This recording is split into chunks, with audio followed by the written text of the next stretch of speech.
name is Kaitlyn Tanimoto, and today we are going to be making pork tonkatsu. This is a Japanese dish. It is pork loins, breaded and deep fried. So let's go.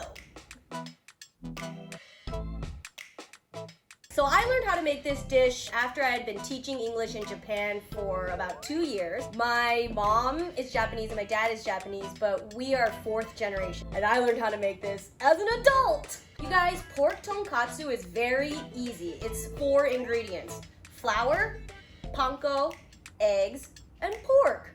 Japanese food, minimum ingredients, maximum preparation. First step, we are going to pound this pork chop into a very thin 1/4 inch slice of pork.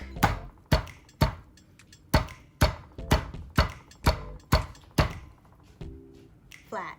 All right, people, we're ready to bread this pork. So we're gonna mix the eggs. You can add a little milk in here because eggs are expensive, but I splurged. I used 2 eggs. You could use 1 egg. Flour.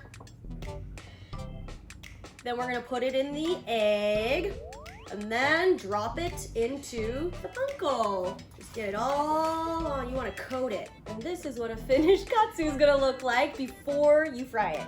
All right, so before we start, I just wanna point out we have a frying pan here. You guys can use any frying pan you want. You're gonna get any old vegetable or canola oil and fill it about 1 inch. It should be enough to fry a pork chop. While this is heating up, we are going to put our little babies in the oven. And by oven, I mean refrigerator, so they cool down in the center and they don't get too hot and dry out while you fry them. Before you start frying, you have to check that your oil is hot enough. And one way to do this is by using a wooden chopstick and placing it in the hot oil. If it bubbles, you're good to go. Hot, hot, hot, hot. All right.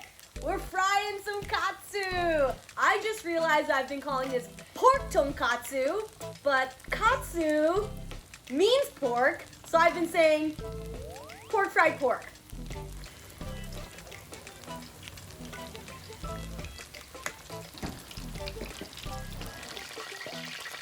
Boom! They're done. We're gonna take them out.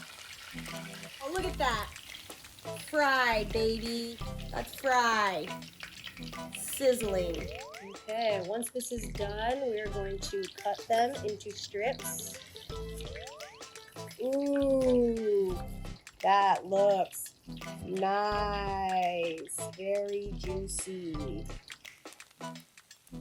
Gorgeous.